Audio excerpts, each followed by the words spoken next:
batuk yang tak kunjung hilang? Yuk, coba obat alami dari pasar.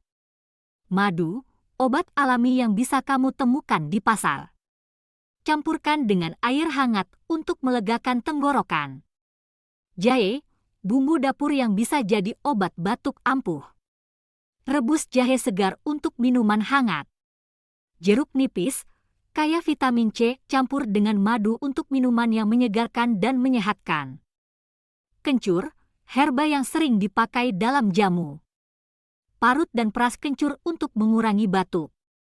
Daun sirih bisa direbus untuk membantu meredakan batuk.